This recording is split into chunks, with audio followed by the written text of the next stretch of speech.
Hello you guys, welcome back to my channel. Welcome back to another day of Vlogmas. I have not been posting every single day, but it is the month of December. And today's video is going to be my finale for the Deca Panning Project Pan that was created by Emily from Emily and Max. Y'all know I love Emily, and I have gotten to meet her in real life as of now, which is just so exciting.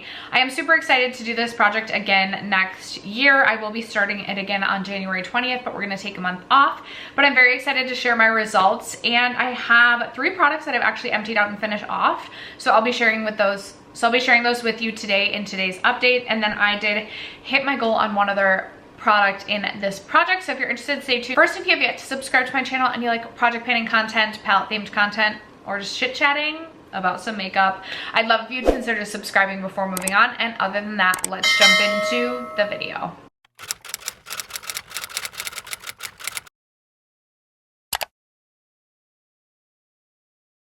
Alright guys, before we get into all of my updates, I do want to just share with you that I was successful in meeting my goal on 18 products throughout this project, which is super exciting.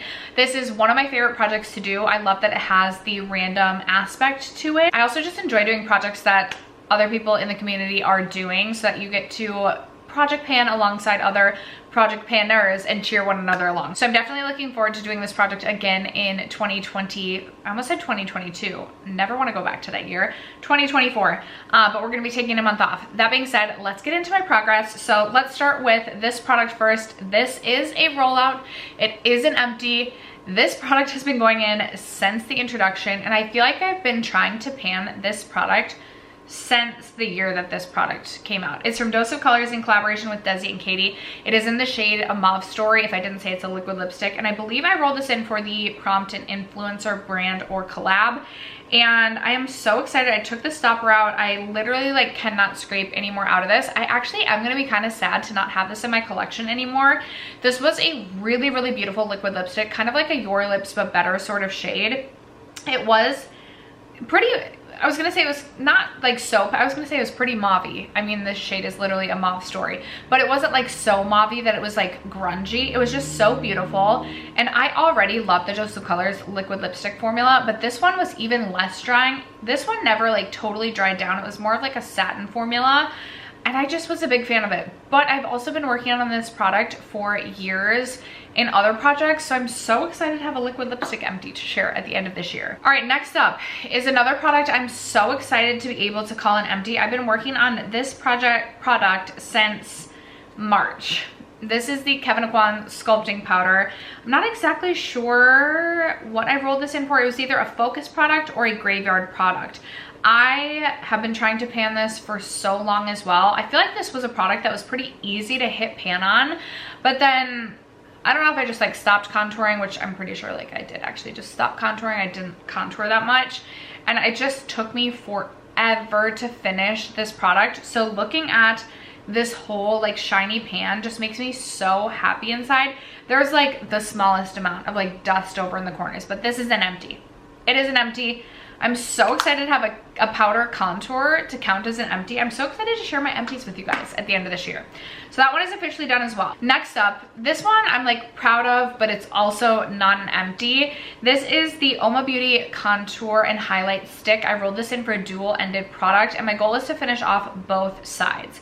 Now I finished off the contour side. Granted, there's still product in here, and I will say I shoved a bobby pin in here just to see how much more product is actually in here. There's a pretty significant amount. Does a part of me want to scrape it out and put it? I'm counting this side as an empty. I'm just counting it as an empty. I am. Maybe I'll scrape it out and put it in a pan and try and use it, but I'm counting this as an empty. This is it all the way rolled up. I've scraped, it's more than just flush with the packaging. We've gone even lower, and I'm so proud of that. This was definitely a focus product for this year.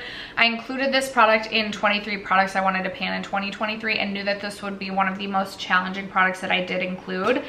On the other side though, I still have a pretty significant amount of highlight left, and I will now count this just as a highlight within my collection. I'm not counting it as a duo or a trio, and I'm hoping I can finish off the highlight by next year. It is an older product in my collection. I feel like using it as a body highlight, I definitely could I don't want to say multi-purpose this, but like repurpose it as a body highlight and finish this up. So hoping to finish this in 2024. I am really proud of myself for finishing off the contour side, but it's not totally an empty because we didn't finish the whole thing. And I was working on this product since March of this year as well. Okay.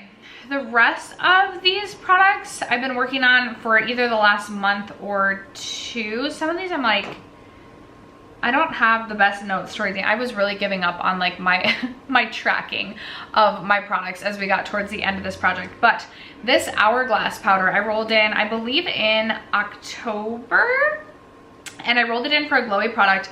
I am so close to being done with this powder. I'm going to use this every single day for the next 10 days. I'm actually filming this a couple days in advance, so actually every day for the next 14 days. And I'm really hoping that this powder will indeed be an empty by the end of the year. That was my goal this year. I feel like I've been working on this powder for so long.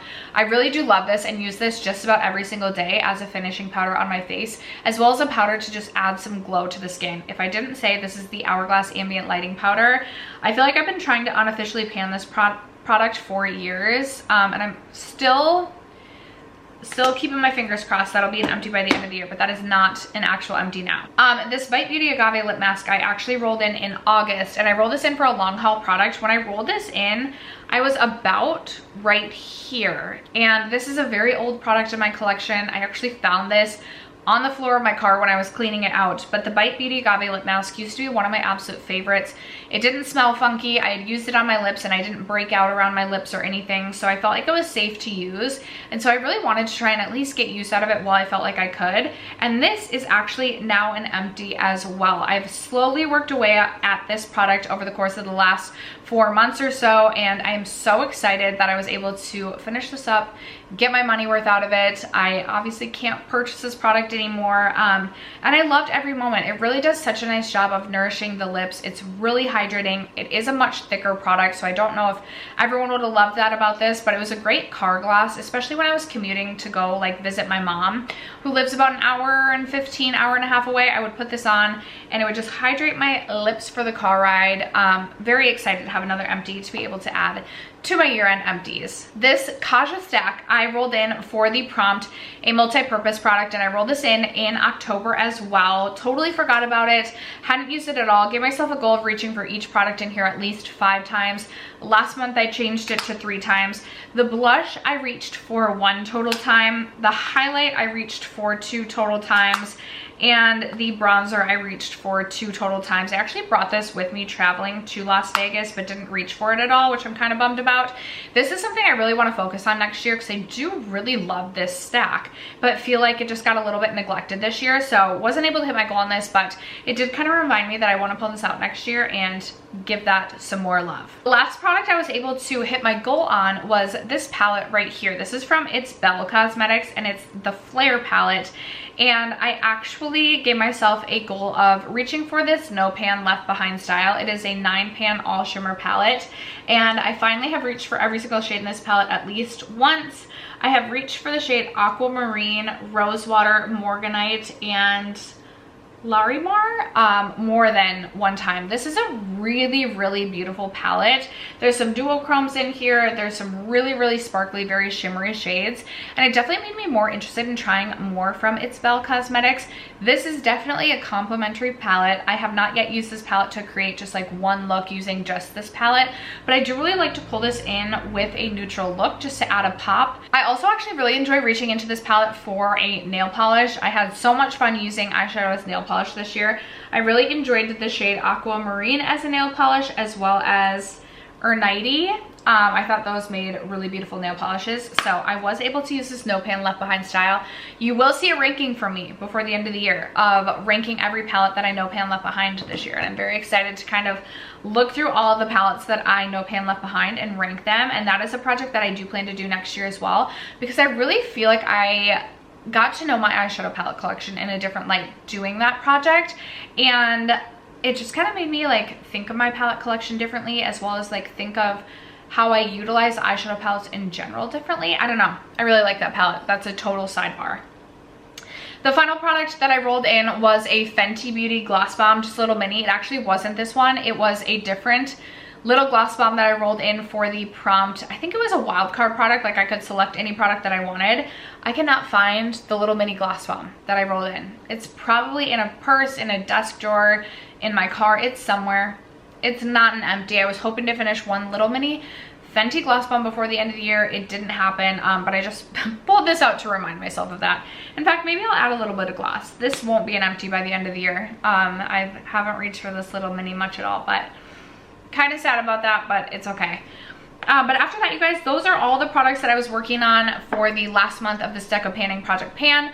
If you are interested in doing the Deco Panning Project Pan next year, I highly recommend this project. It's so fun. There's such a great community around this project, and thank you so much to Emily for creating this and inviting me to be a part of it again this year. I can't wait to do it again next year.